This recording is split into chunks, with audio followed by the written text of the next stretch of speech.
So I know you said that like you kind of started off, you know what I'm saying, doing your thing in the streets and whatnot.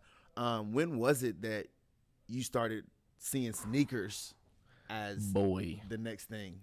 You know what I mean? Let me tell you. Okay. And props to you for actually doing it, bro. Because you know, I know that like sneakers don't start off. I mean, it may start off good, but it don't always. You know what I'm saying? Man, like it that took little a long time. Yeah, and bro. That first little burst. You know what I'm saying? After that, the struggle hits. You know what I mean? And like, whenever you're, you know what I'm saying, in the streets, you know what I'm saying, that's just, it's almost easy money. You know what I'm saying? It's not easy money, but it's almost easy money. You know what I mean? So look, I gotta say, if y'all are watching this, you gotta hit that sub button because these questions are A1. I'm not worried about none of the other podcasts on this channel right now. Hit the sub, hit the like, drop a comment. Let us know how good these questions are or questions you want to hear him ask the next person. That's definitely. But that's just an amazing question, bro.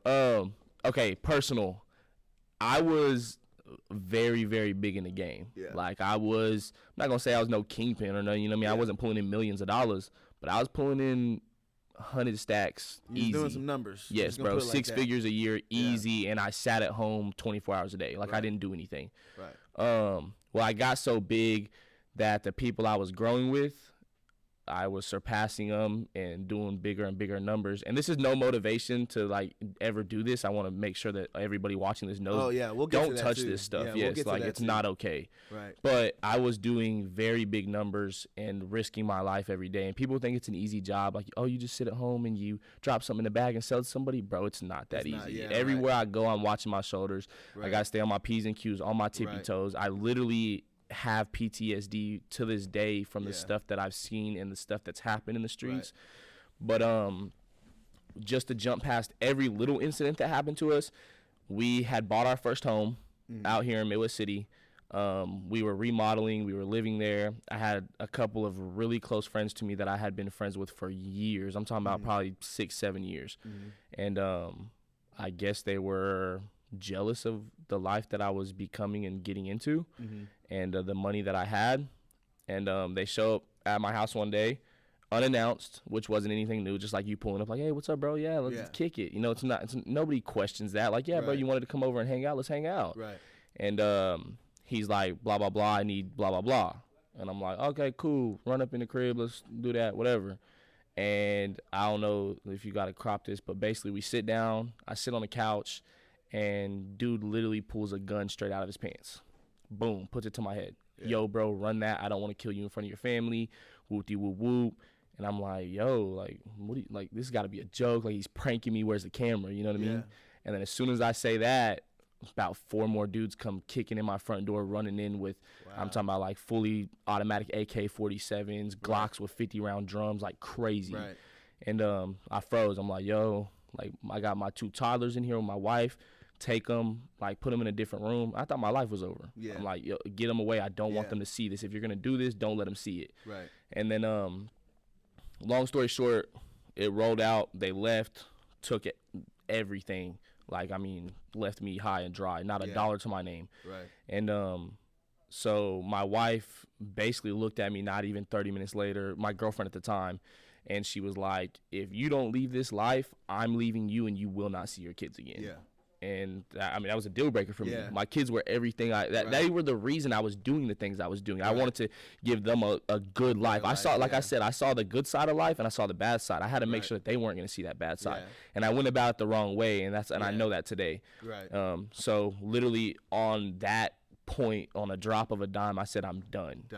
We moved out of the house, sold the house. We stayed with her grandparents for a little while until I could get back on my feet. And then I had a bunch of shoes at the time. Like, I was a crazy sneakerhead. I was rolling in money just like every doughboy does. I was buying all the new hot sneakers, all the new clothes. And so I told her, I said, I'm going to start selling this stuff on Facebook. Like, we got to figure out how to get our own place. Started booming. I had, like, all the OGs, Space Jam 11s, DS, 7210s, Gammas, like, you name it, I had it. The Fear Pack 4s, DS, like, bro, I was going nuts. And so then I told her, I said, babe, go find me the cheapest store you can find. I'm talking about, like, I don't care if it's a 10 outside of a building, like the cheapest spot you can.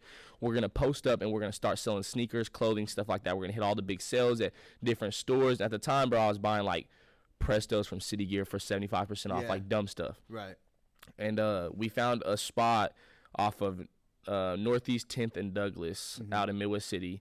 Not the best area, but shout out to y'all.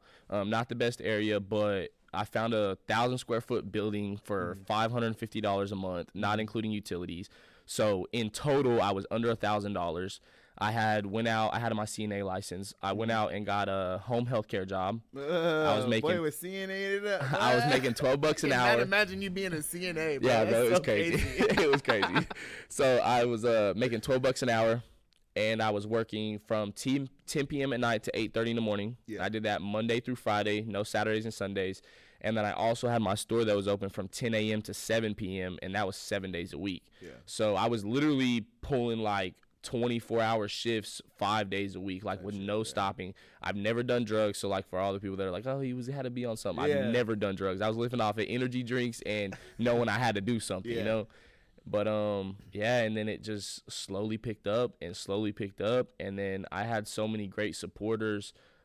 No specific people, and if you are, and I didn't mention you, sorry about that, but no specific people, but just I guess people that were God sent my way. Yeah. That's the best way I could explain it. Right. And it just picked up from there, and now I'm here in a 2,600 square foot building a mile away from OU campus, and I'm doing numbers, and I'm so blessed to be here. Nicest house I've ever lived in, nicest vehicles I've ever driven. Like, I love it.